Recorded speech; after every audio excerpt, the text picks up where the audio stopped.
Bon. Donc, bonjour à tous, très heureux de vous retrouver. Comme chaque lundi, nous reprenons là où nous avons, et ce que nous avons étudié la semaine dernière. Je vous propose de le relire encore une fois pour nous remettre dans le Inyan.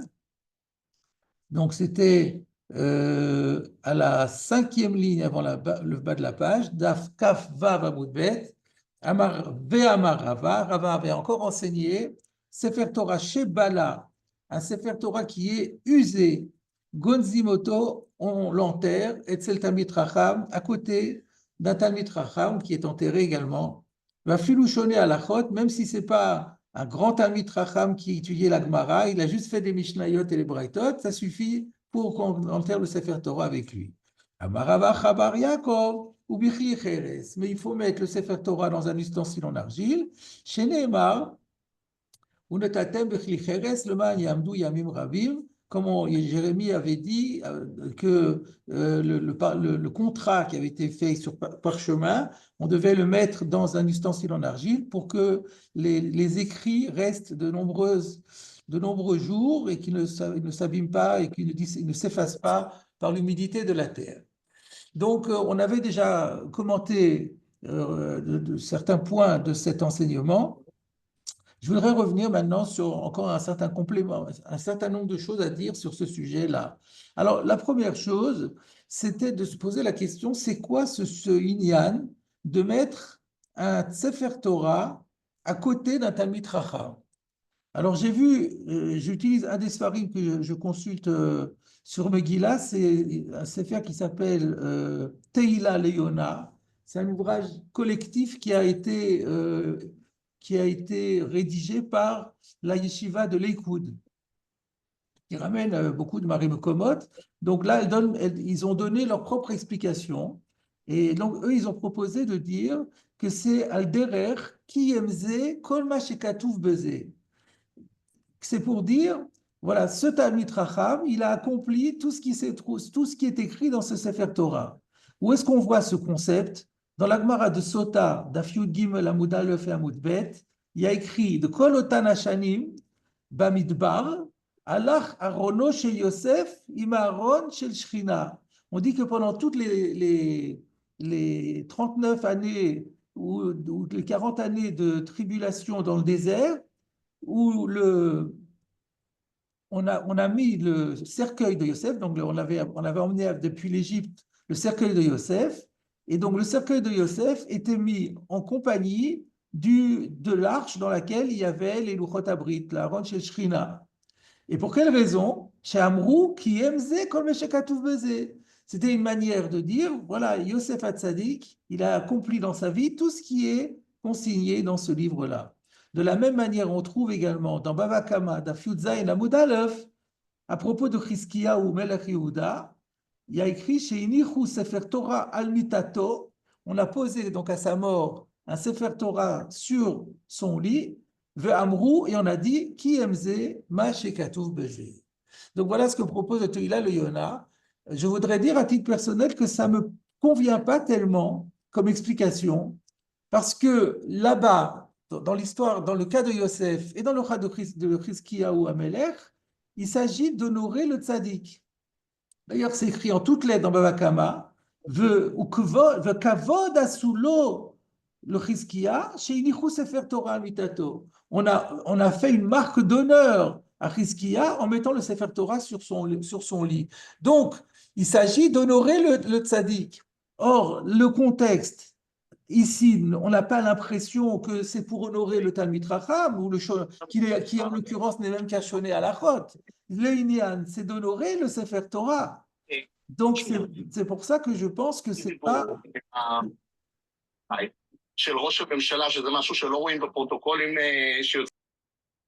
Voilà. Et donc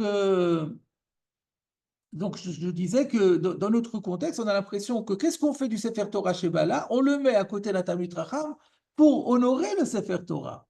Donc, ce que je propose, moi, de dire, alors pourquoi est-ce un honneur pour le Sefer Torah d'être associé à un Talmid Racham? Et Et en plus, alors oui, j'avais encore une autre objection, c'est que si on dit que c'est par rapport à qui Mzé, Machekatouf Bezé, c'est pour montrer que la personne, donc respectueuse des mitzvot, est respectueuse des mitzvot. Et donc, dans ce cas-là, c'est pas la notion de Talmid Chacham, c'est la notion de tzaddik. On aurait dû dire, on devrait le mettre à côté d'un tzaddik et de dire, voilà, et comme ça, on dirait qui aime tzaddik zé, kol Machekatouf Bezé. Quand on parle du Talmid Chacham, on met plutôt l'accent sur l'érudition que sur le fait, sur la piété et la pratique des mitzvot. Alors moi, je voudrais proposer donc une autre explication. Donc ça, c'est de tout ça, ces explications-là, aussi bien la première que la deuxième, ne sont pas, elles sont inédites, elles ne sont pas marquées par des anciens maîtres, qui ne se sont pas réellement posé la question, semble-t-il. Donc ce que je propose de dire, moi, c'est que il y a une Gemara où on dit que c'est une bêtise de la part des gens qui se lèvent devant un Sefer Torah et qui ne se lèvent pas devant un Talmid Chacham. Et, et, et la Gemara, elle est dans Makot, je vais vous la citer exactement. Dans Makot, Dafkaf Bet Amud Bet, il y a écrit c'est Amar Rava, Kama Tipshae, She'arinche, comme ils sont bêtes, les gens, les autres gens, des Kaime, Mikame Sefer Torah, qui se lèvent, comme il se doit d'ailleurs, d'après la halacha, devant un Sefer Torah, Velo Kaime, Mikame Gavra Rabba, et qui ne se lèvent pas lorsqu'ils sont en présence d'une grande personnalité talmudique. Pourquoi? Alors, quel est le contexte là-bas? Parce que, à propos de la peine de Makot, vous savez que on donne au maximum 39 coups. Dans la Torah, il est dit Arba'im Yakenu, et les Rabbanan sont venus et ils en ont enlevé un. Alors que j'explique pourquoi, parce que comme ils ont fait une dracha, dans la Torah, il y a écrit comme ça, dans la parashat Kitetse, Veipilo Ashofet, donc en quelqu'un Chayav Malkout, le juge le fera mettre à terre, Veikaou le Fanav, et il le frappera devant lui, que des Rishato, Bemispar, et juste après, il y a écrit Arbaim Yakenu. Et Darshinan, Rachid explique, on fait la dracha comme s'il était écrit Bemispar Arbaim. Il y a écrit Kederishato Bemispar, fin du pasouk, et ensuite Arbaim Yakenu. Et nous, on relie la fin du pasouk avec le début du pasouk, ça donne Bemispar Arbaim.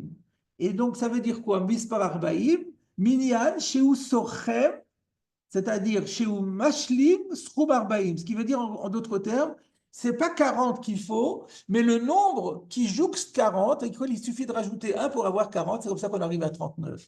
Alors donc l'idée de Rava là-bas, c'est de dire que les Talmidei Chachamim sont encore plus forts qu'un Sefer Torah, parce qu'un Sefer Torah, si on le lit comme on le voit, eh bien, on arrive à des résultats qui sont différents de l'interprétation qu'en fait Chazal. On lit Arbaïm Yakenu, on croit qu'il faut donner 40 coups. En fait, Chazal nous ont dit que c'est 39. Donc, l'humain, finalement, l'humain, quand il est Talmid Chacham, alors il a plus de force encore que le Sefer Torah. Donc, c'est en quelque sorte, comme on dit, le Talmid Chacham, c'est un Sefer Torah vivant.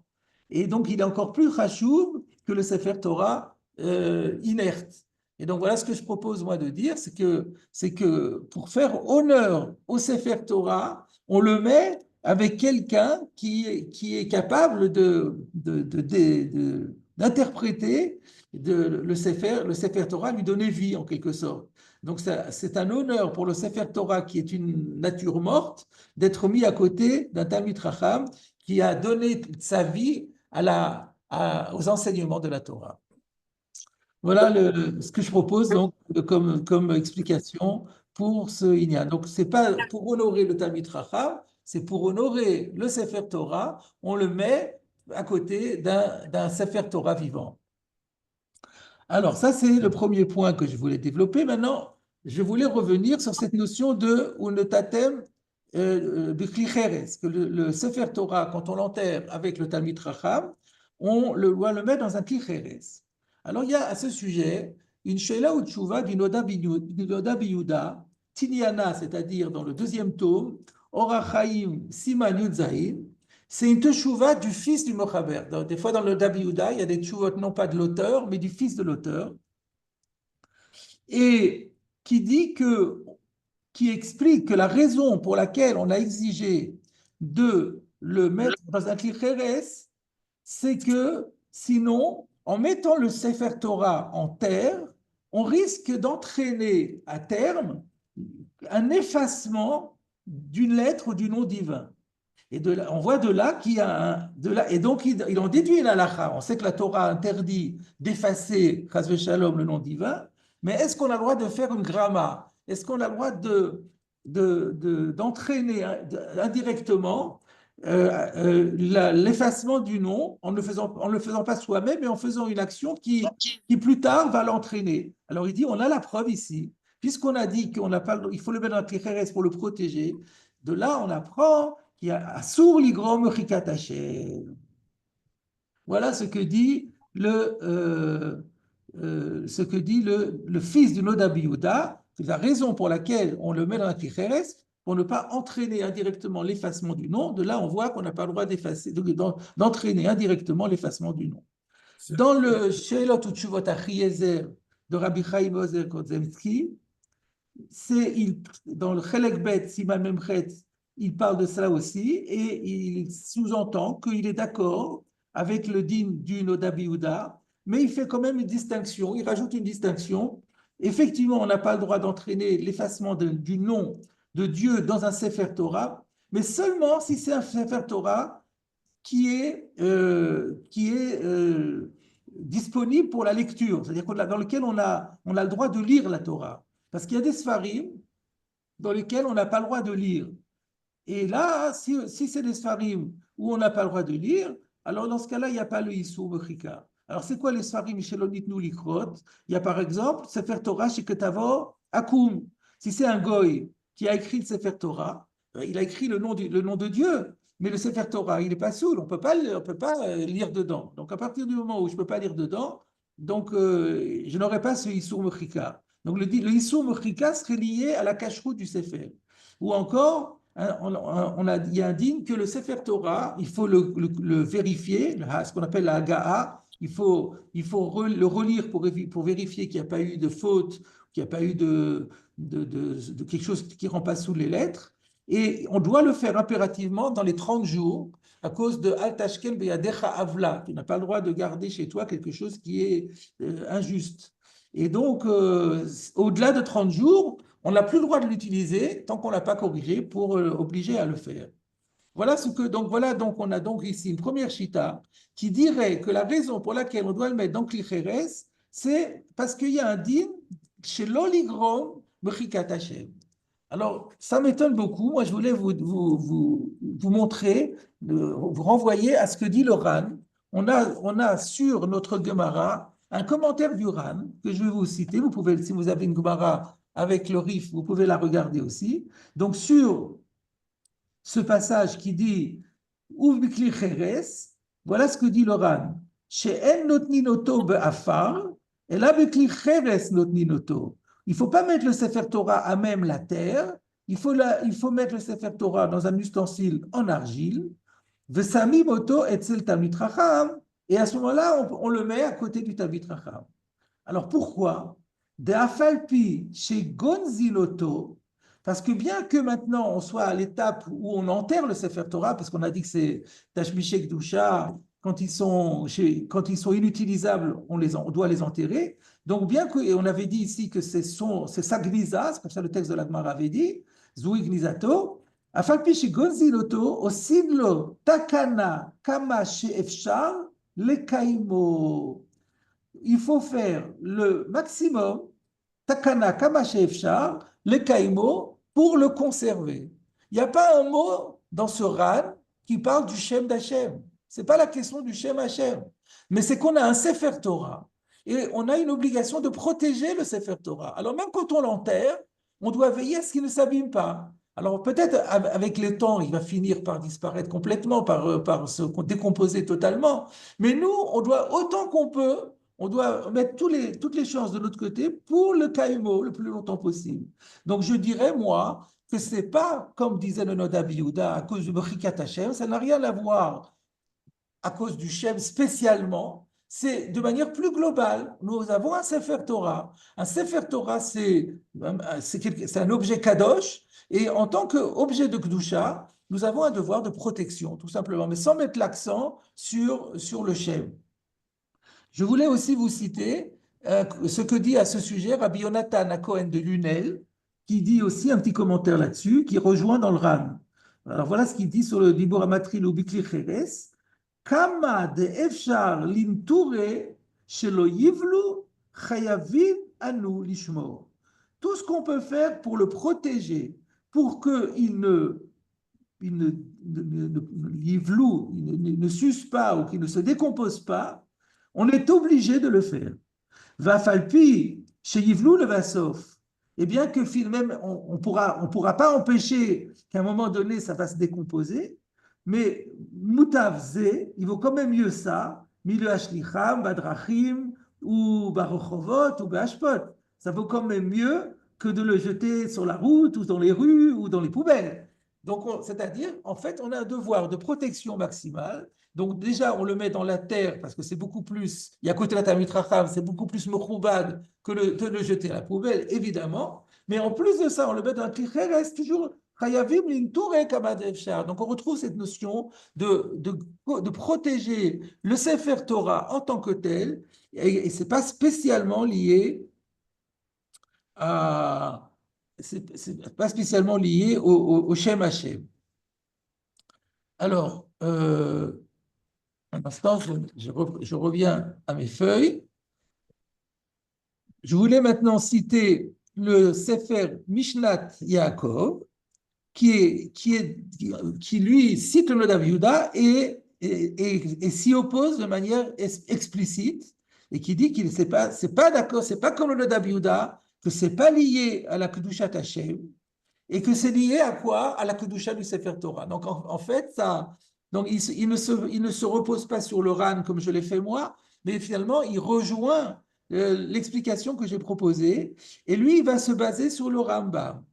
Il dit que c'est un din dans le Sefer Torah, Mishum Kedushato Ayotera. Alors, je vous cite ce que dit le Rambam.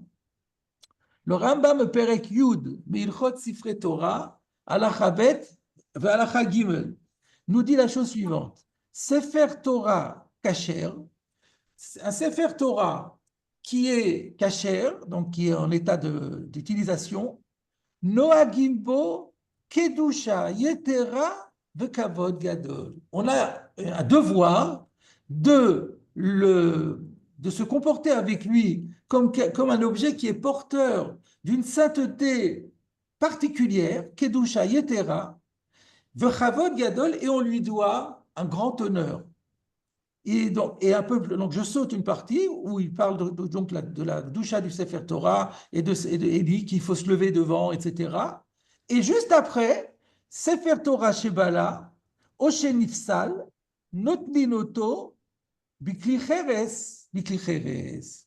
Un Sefer Torah qui a été usé ou qui a été rendu impropre, on le met dans un Kli Cheres. Donc on voit bien par la proximité, ça c'est le Mishnat Yaakov qui dit, que c'est par la proximité, l'introduction qu'avait fait le Rambam en disant que le Sefer Torah, Noagim bo Kedusha Yotera, donc c'est pas un din, comme disait le Dabiouda, par rapport au Shem, et on peut déduire qu'il y a un din Asur Ligrom Rikat Hashem. Non, c'est pas ça. La Kedusha Yotera du Sefer Torah nous impose de le conserver au maximum.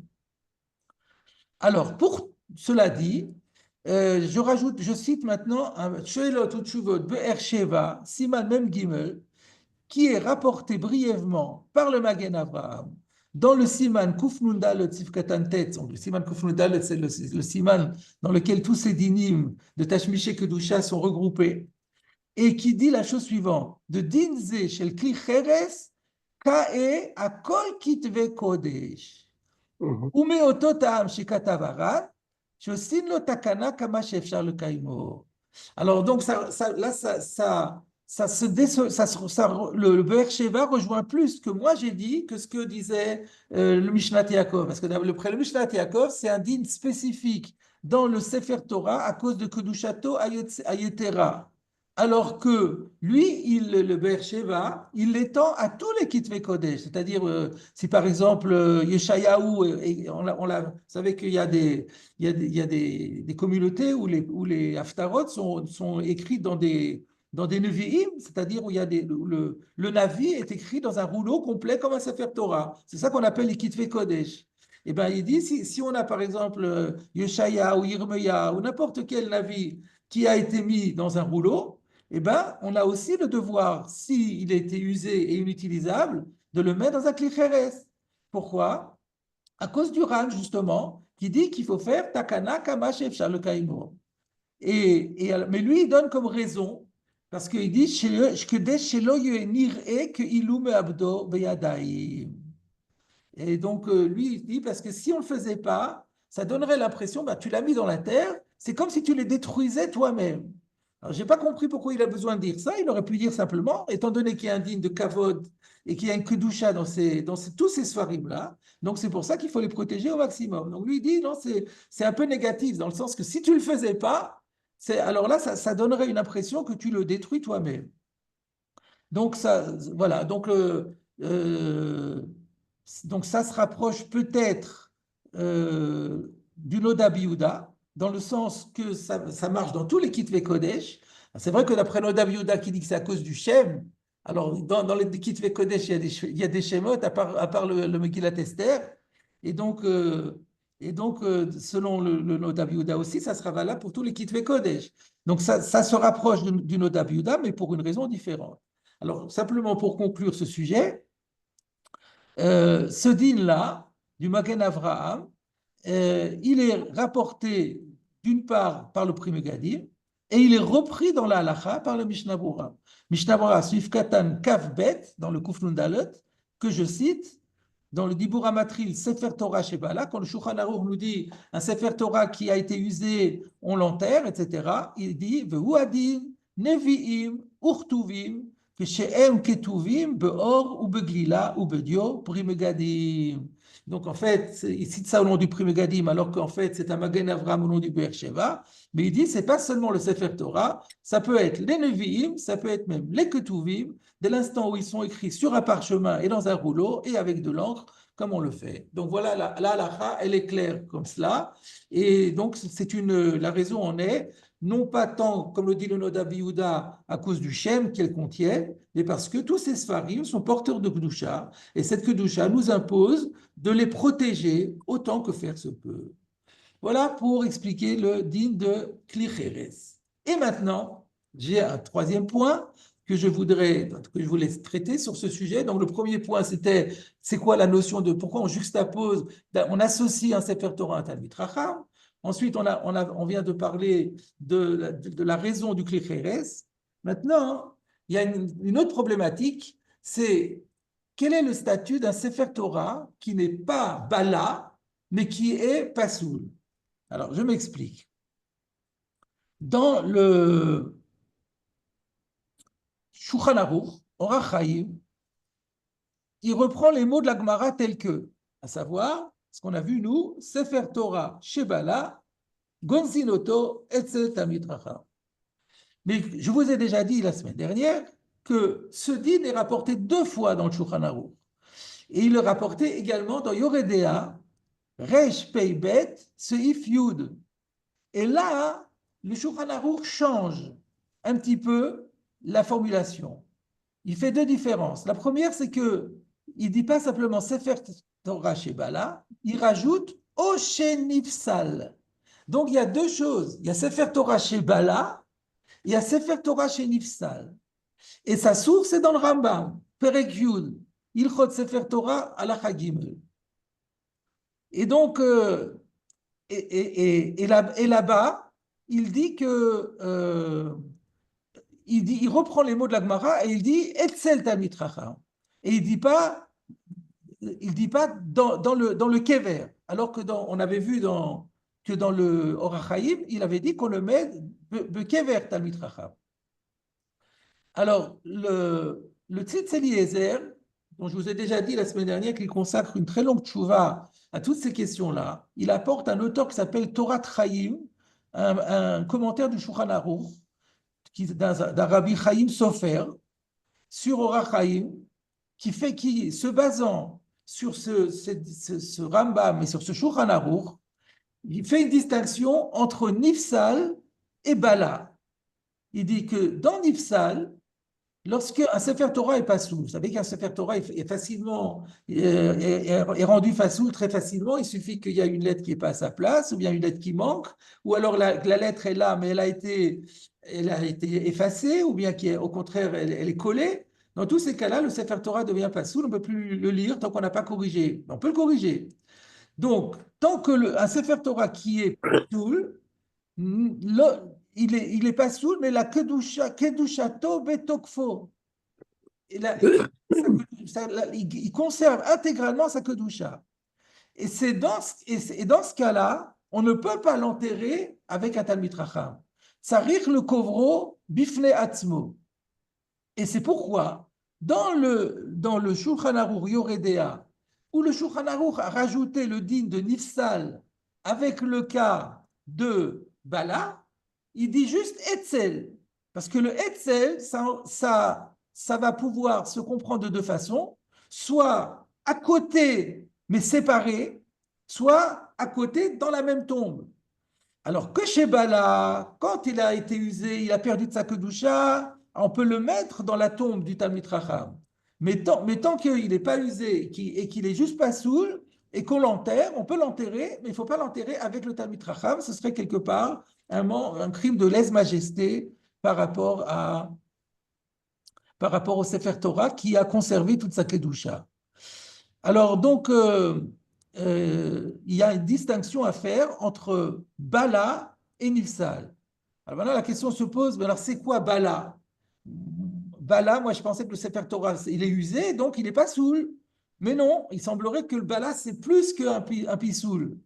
Et donc ça voudrait dire quoi? Soit ça voudrait dire que c'est toutes les lettres qui ont sauté, ou tout le parchemin qui est complètement, je ne vais pas dire décomposé, et donc de ce fait, donc le parchemin est plus intact, les lettres ne tiennent plus dessus, et, et dans ce cas-là, c'est quelque chose qu'on n'a jamais vu. Et le titre, incorrigible. Et le titre Eliezer dit effectivement, c'est Kimat lo benimtza, que le cas d'un Sefer Torah chez Bala, c'est quelque chose qui est pratiquement introuvable.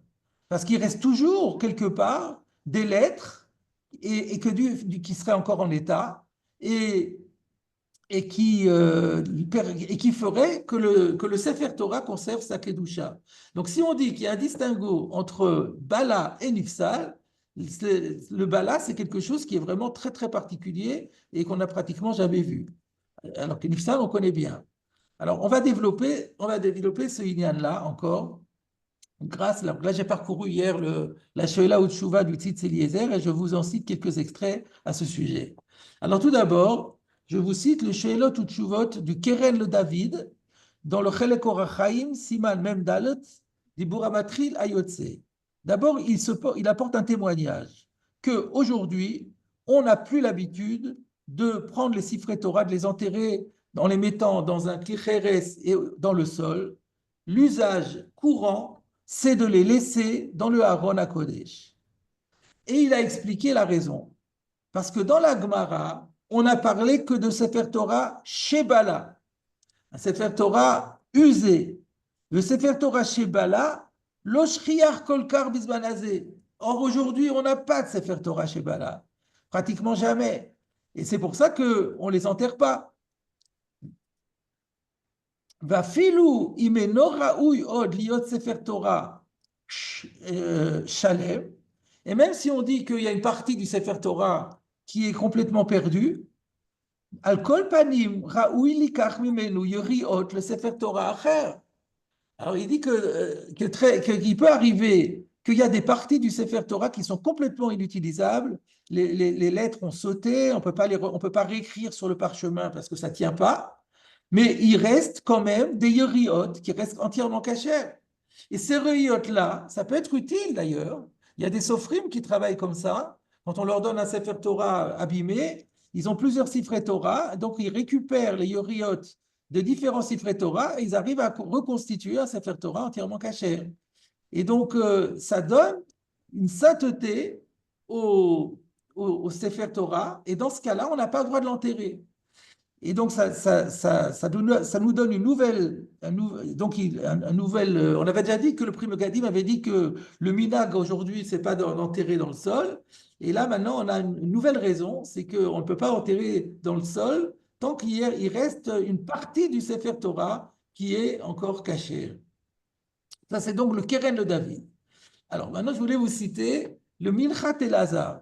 Vous avez certainement entendu parler, c'est un grand décisionnaire hongrois, le Gaon de Munkach, le Munkacher Rebbe, qui s'appelle le Minchat Elazar, dans ce Chelek Gimel Siman Nun Bet, il apporte en témoignage une histoire terrible qu'il a entendue de son grand-père, le Maharash.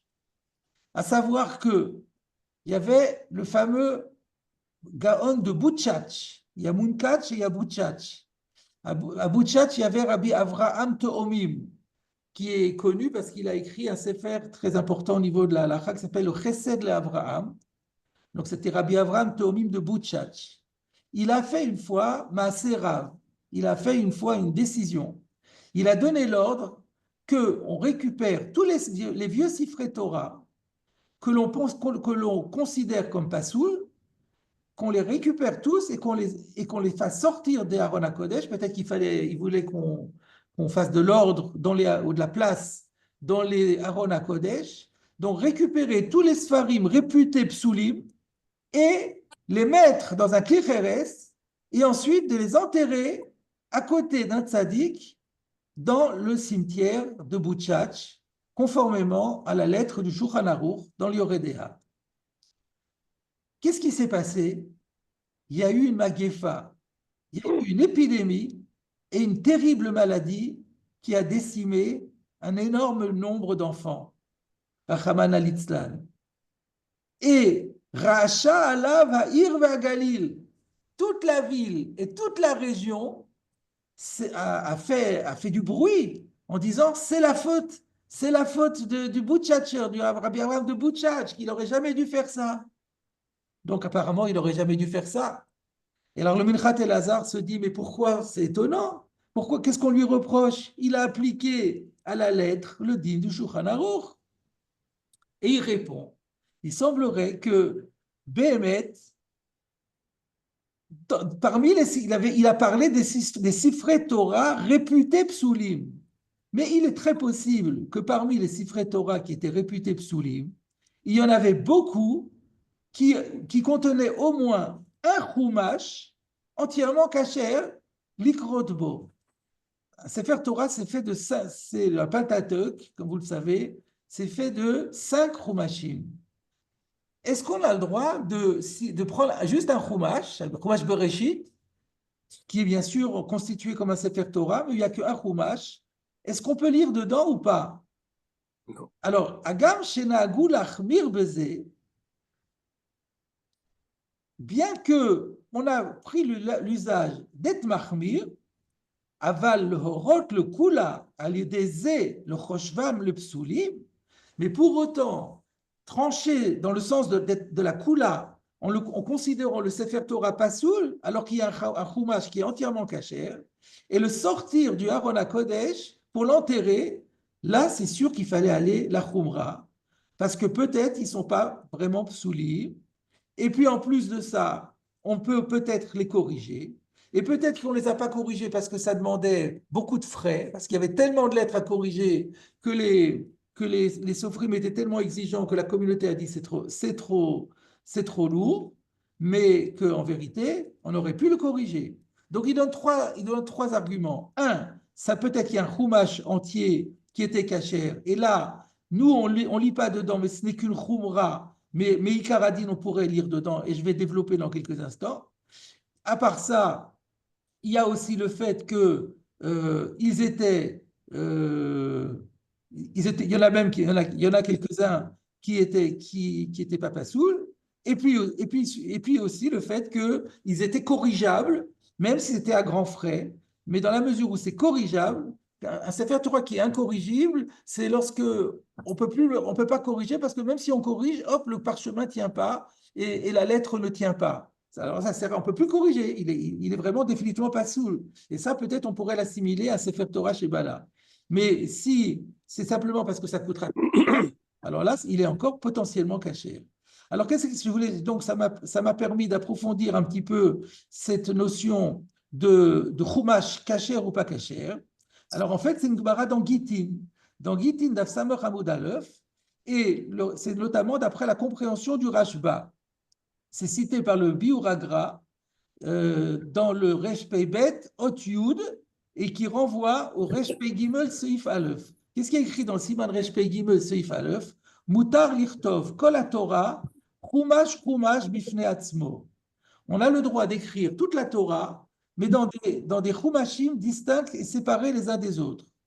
Ve'en ba'em kedushat sefer Torah shalem.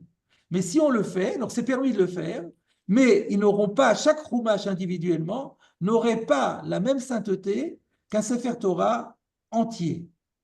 Ve'yesh mi she'omer, mais il y en a qui disent, she'em que sefer Torah lechol divrehem, qu'un tel chumash a exactement la même kedusha que n'importe quel sefer Torah complet, et là, chez En Korin Ba'en Betsibour. Simplement, on lit pas Betsibour, mais Shum Kvot Tsibour. Et ça, c'est la chita du Rashba.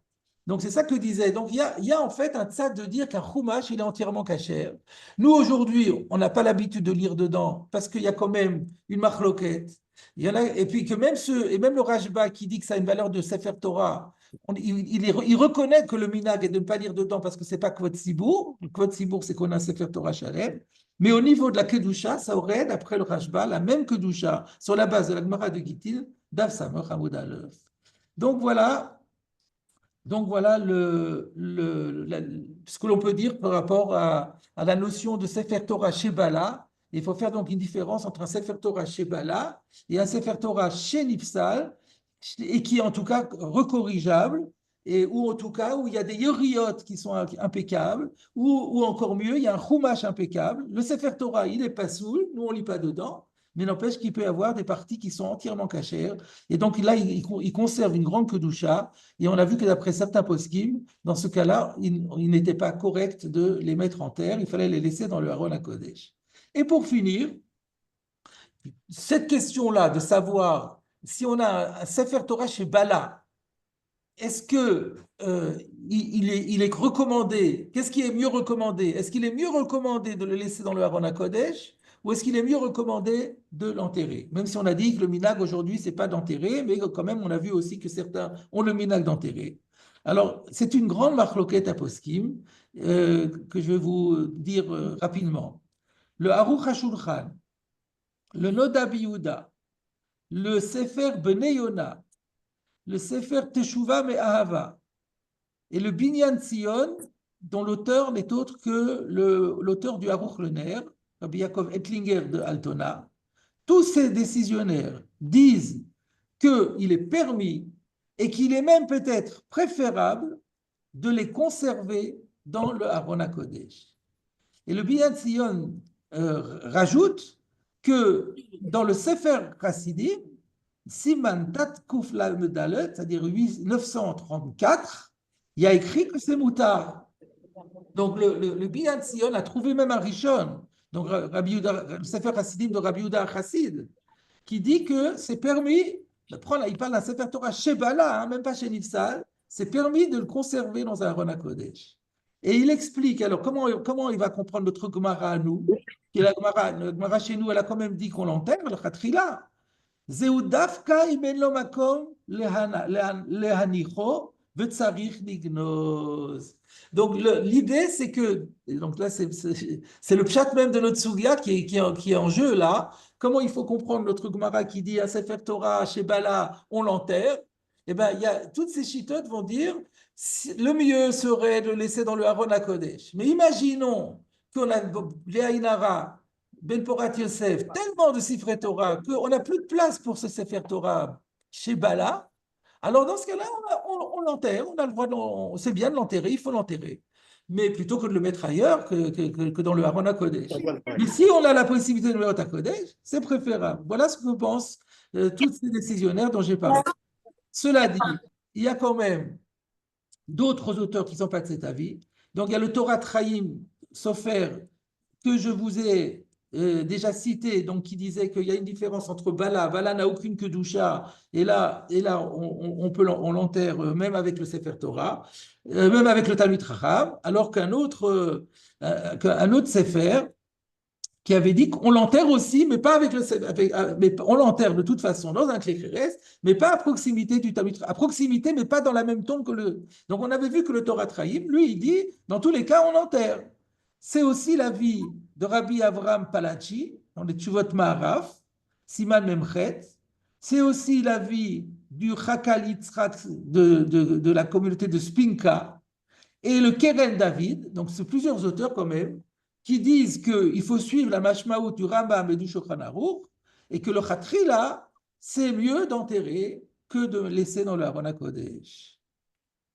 Par contre, dans le cas où c'est pas Soul, mais pas Bala, là, par exemple, le Keren David, il dit non, je reconnais que dans le Aron HaKodesh. Donc finalement, il y a, vous voyez qu'au niveau de la halakha, les deux avis se tiennent, mais que tous ceux qui conservent leurs sfarim dans le Aron HaKodesh, du moment qu'ils ont de la place, et qu'ils utilisent ces sfarim encore pour danser pendant Simchat Torah, ils ont largement sur qui se fonder. Mais ceux qui ont la tradition d'enterrer, et notamment si le Sefer Torah il est irrécupérable, si on a vérifié que toutes les yoriot sont pas saoules, non seulement il n'y a pas un chumash kasher, mais il n'y a aucune yoria qui soit kasher, et qu'il est irrécupérable parce que le parchemin ne peut plus être retravaillé, ceux qui décident de le khatrila de l'enterrer, ils ont largement aussi al-milis mort. Voilà les différents commentaires. Vous voyez que c'était une petit passage dans la Gemara, mais qui avait quand même beaucoup d'implications au niveau de la halakha. Et maintenant, il nous reste encore un peu de temps pour avancer dans la suite de la Gemara. Alors, juste, j'essaie de retrouver mes feuilles. C'était pas. Bon. Voilà. Je vais terminer un peu plus tôt pour vous laisser poser les questions, mais on va encore un petit peu avancer dans la suite de la Gemara, qui est quelque part plus facile que ce que l'on vient de voir. Alors, regardez, nous sommes arrivés à la deuxième ligne au bas de la page. Alors, nous, on a Ve Amar entre parenthèses, et le Dikdouké Sofrim dit qu'il faut lire Amar. On a écrit Rav Papi Mishme de Rabbi, et il faut corriger, d'après les manuscrits, il faut corriger Rava. Donc, je lis d'après les corrections. Amar Rav Papi Mishme de Rava. Donc, Rav Papi a dit au nom de Rava. Ni Kenishta, le Bei Rabanan, Shari. Passer d'un Bet à Knesset à un Bet à Midrash, c'est permis. Ça veut dire quoi passer? On regarde dans Rashi, vous avez le Rashi, le titre au bas de la page et le commentaire dans la page suivante, Kavzaïn Amoudalev. Donc, Mi Bei Kenishta, le Bei Rabanan, Rashi dit, La Asot, Mi Bet à Knesset, Bet à Midrash. Voilà, il s'agit de convertir un Beth Knesset en Beth Midrash.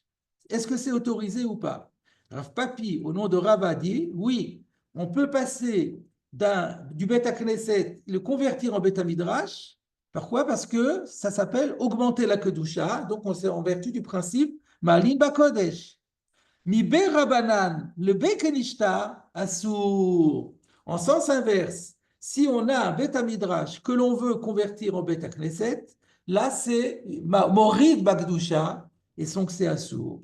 Donc Rav Papi, au nom de Rava, pense que qu'est-ce qui a plus de Gdusha entre le Bet Knesset, qui est dévolu à la Tfila, et le Bet Midrash, qui est dévolu essentiellement à l'étude de la Torah, même si on prie aussi parfois dedans. Donc là, on pense que c'est le Bet Midrash, c'est l'étude qui prime sur la prière, au niveau de la Kedusha. Rav Papa, Mishme de Rava, vous voyez, c'est tout au nom de Rava. Les deux avis sont au nom de Rava, tous les deux. Et il y en a un qui est donné par Rav Papi, au nom de Rava, et l'autre Rav Papa au nom de Rava. Donc c'est assez amusant, on peut dire. Rav Papa au nom de Rava, Matne Ipra. Rav Papa au nom de Rava dit que c'est le contraire. On a le droit, si on a un Beth Midrash, d'en faire un Beth Knesset, mais si on a un Beth Knesset, on ne peut pas en faire un Beth Midrash. Lui, il inverse la hiérarchie. Pour lui, le Beth Knesset l'emporte sur le Beth Midrash. Voilà le débat sur lequel maintenant la Gemara va parler. Alors, Amar Ravacha, Ravacha dit que Vatei de Rav Papi Mistabra. Il me paraît logique de dire que c'est l'avis de Rav Papi qui est le bon avis, à savoir que c'est le Beth Midrash qui est supérieur, qui a une sainteté supérieure au Beth Knesset. Pourquoi?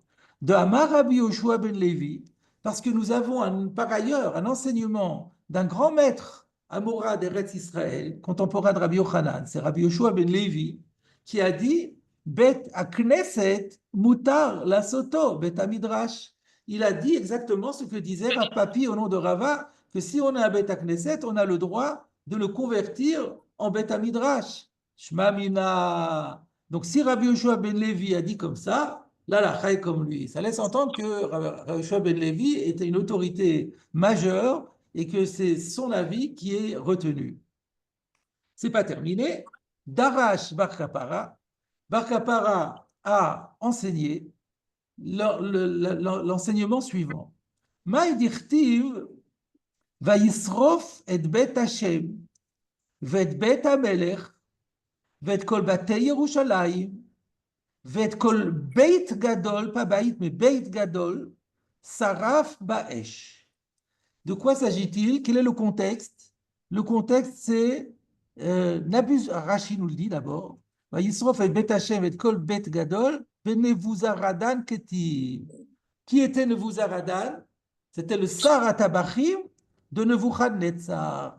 Nous sommes à l'époque de Tzidkiya, le dernier roi de Juda, et c'est donc on est en train de parler de la destruction du temple, le 9 Av, par les soins de Nebuzaradan envoyés par Nabuchodonosor.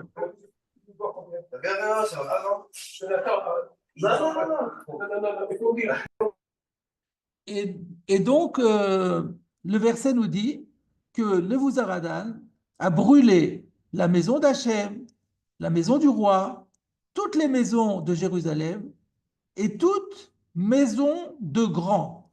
Hein, pas une grande maison, mais Beit Gadol, toute maison de grands personnages. Saraf Baesh, il a brûlé par le feu. Et alors, donc ça c'est la dracha de Harkapara. Que signifie ce verset? Bet Hashem, c'est Bet Amigdash. Ce que le verset appelle la maison de Dieu, bien, c'est bien entendu le temple. Bet Amelech, quand on parle de la maison du roi, Elou Paltarin Shel Melech, il s'agit des palais du roi. Vet Kol Bate Yerushalayim, que Mashma'an, toutes les maisons de Jérusalem, c'est au sens propre, les maisons de Jérusalem. Alors, bon, je reviendrai là-dessus là parce qu'il y a des questions à poser, mais comme nous arrivons en fin, et pour que vous ayez un petit peu déjà une première lecture, une première impression du passage, donc je ne fais pas de commentaires et je lis simplement la suite. Donc, Bataille Yerushalayim, les maisons de Jérusalem, c'est tout simplement au sens propre.